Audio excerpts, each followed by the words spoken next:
പത്തനംതിട്ട തിരുവല്ല ശ്രീ വല്ലഭ ക്ഷേത്രത്തിൽ നടന്ന വിജിലൻസ് പരിശോധനയിൽ ഗുരുതര ക്രമക്കേടുകൾ കണ്ടെത്തി. തിരുവല്ല സ്വദേശിയുടെ പരാതിയെ തുടർന്ന് ഹൈക്കോടതിയാണ് വിജിലൻസിനോട് ക്ഷേത്രത്തിൽ പരിശോധന നടത്താൻ നിർദ്ദേശിച്ചത്. ക്ഷേത്രം തന്ത്രിക്കെതിരെയും വിജിലൻസ് റിപ്പോർട്ടിൽ പരാമർശമുണ്ട്. ദിവസവും നൂറുകണക്കിന് ഭക്തരെത്തുന്ന ഇടമാണ് തിരുവിതാംകൂർ ദേവസ്വം ബോർഡിന് കീഴിലുള്ള ശ്രീ വല്ലഭ ക്ഷേത്രം. ക്ഷേത്രത്തിലെ തിരുവാഭരണങ്ങളുടെയും വസ്തുവകകളുടെയും കണക്കുകളുടെ രജിസ്റ്ററിൽ ചില പേജുകൾ കാണാനില്ലെന്നാണ് വിജിലൻസ് പരിശോധനയിലെ കണ്ടെത്തൽ. എണ്ണി തിട്ടപ്പെടുത്താത്ത തിരുവാഭരണങ്ങളും ക്ഷേത്രത്തിലുണ്ടായിരുന്നു.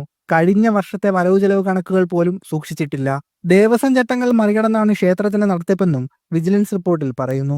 റിപ്പോർട്ട് നൽകുവാൻ ദേവസ്വം കമ്മീഷനെ ചുമതലപ്പെടുത്തി 8-ാം മാസത്തിൽ തന്നെ തിരുവല്ല അഡീഷണൽ കമ്മീഷണർക്ക് അതിന്റെ ഓർഡർ ലഭിക്കുകയും ചെയ്തു. എന്നാൽ ഇതുവരെയായിട്ടും അതിലൊരു നടപടിയും ദേവസ്വത്തിന്റെ ഭാഗത്തു നിന്ന് സ്വീകരിച്ചിട്ടില്ല.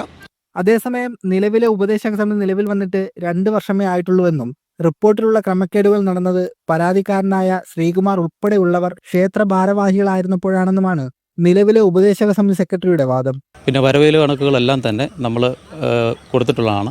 ലാൻഡ് രജിസ്റ്ററും തിരുവാഭരണ രജിസ്റ്ററും പോയെന്ന് പറയുന്നത് ഏകദേശം ഒരു 8-10 വർഷം മുമ്പുള്ള കാര്യങ്ങളാണ്. ഈ പരാതിക്കാരൻ തന്നെ ക്ഷേത്രത്തിലെ ഭരണസമിതിയിൽ ഇരിക്കുന്ന സമയത്താണ് ഇത് പോയതെന്ന് മനസ്സിലാക്കാൻ സാധിച്ചിട്ടുള്ളതാണ്.